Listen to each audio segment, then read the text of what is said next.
Hello नमस्कार दोस्तों, आप देख ही रहे हो पिछले कई दिनों से दिल्ली हो, गाज़ियाबाद हो, ग्रेटर नोएडा हो या देश का कोई भी क्षेत्र हो, बुलडोज़र एक्शन अपने ज़ोरों पर चल रहा है। सभी विकास प्राधिकरण के आंखें खुल गई हैं। हाई कोर्ट के लगातार आदेश आ रहे हैं कि आप इस कॉलोनी को तोड़ दो, जितनी भी कच्ची कॉलोनी है इन सबको तोड़ दिया जाए। और डेमोलिशन का काम अपने ज़ोरों पर चल रहा है। लगातार आप मीडिया में देख रहे हैं कि लोग बहुत परेशान हैं। लोग इंटरव्यू देते समय रो रहे हैं, पछता रहे हैं कि यह हमारी कॉलोनी है, हम यहाँ पे 40 साल रहे, 50 साल रहे, हमारा जीवन यहाँ पे बीता है और इस तरह से कई तरह की बातें। तो दोस्तों, ये चीज़ें जब खबर आती हैं इस तरह की तो बहुत दुख होता है, क्योंकि हम देखा जाए तो हम पूरे सिस्टम के ख़िलाफ़ हम कुछ कह भी नहीं सकते, क्योंकि सिस्टम कई ऐसी कॉलोनी कच्ची हैं जो कि देश की सरकारी ज़मीनों पर कब्जा करके बनी गई हैं। लोग अक्सर यही सवाल बोलते हैं कि यार एमसीडी कहाँ थी, एमसीडी क्या सो रही थी, या फिर ये डिपार्टमेंट उस टाइम कहाँ होते हैं जिस टाइम में कॉलोनियाँ खड़ी करी जा रही हैं।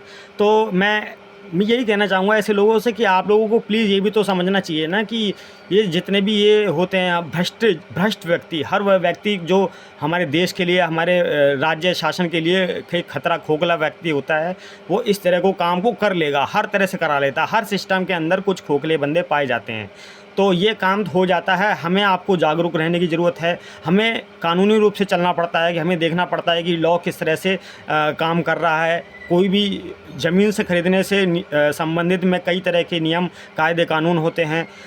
हम कई बार कहते हैं ना कि सस्ता रोए बार बार, महंगा रोए एक बार। हम इस चीज़ को अपनाते नहीं हैं तो हमें काफ़ी दुख उठाने पड़ते हैं। कच्ची कॉलोनी में अपने जीवन भर का पैसा लगा देते हैं, गांव से बेच के अपने खेतों को, अपने ज़मीनों को हम इस तरह से शहर में लगा देते हैं, और फिर जब हमारा डेमोलिशन का टाइम आता है, सरकार हटाती है उनको, तो ऐसे टाइम पे हम परेशान हो जाते हैं कि अब हम क्या करें। हमारी आपने देखा होगा कि हिंडन नदी गाज़ियाबाद में भी 258 कॉलोनियाँ हैं, उस पर भी बुलडोज़र चलने वाले हैं। और यमुना नदी के किनारे जितने भी ओट जोन क्षेत्र हैं, इस पर भी कार्रवाई करने के आदेश हाई कोर्ट के द्वारा दिए गए हैं। तो कृपया करके आप किसी भी ऐसे क्षेत्रों में, इलीगल क्षेत्रों में किसी भी प्रकार के प्लॉट या संपत्ति को ना खरीदें, और आप लीगल क्षेत्र में ही लें। वहाँ पे प्रॉपर्टी की रजिस्ट्री बाकायदा करवा के, आपने सेल डीड वगैरह करा के, इस तरह से कॉलोनी का लेआउट देख के तब लें। और किसी भी तरह का आपको ये भी ध्यान रखना है कि हमारे प्रदेश में जिस प्रकार से लोग जागरूक नहीं हैं, कूड़ा कचरा फैलाते हैं। सोचिए 258 जो कॉलोनी है गाज़ियाबाद में हिंडन नदी किनारे, उस हिंडन नदी का क्या हाल है, आप एक बार जाके दीजिए और दिल पे हाथ रख के पूछिए क्या है हमारी भारत की नदी है। ये वही नदियाँ हैं जो एक टाइम पे जिनकी हमने गाथा सुनी है, पवित्र नदियाँ होती थी। तो हमें बहुत दुख होता है। कृपया करके आप जागरूक बनें और साफ़ सफाई में स्पेशल ध्यान दें।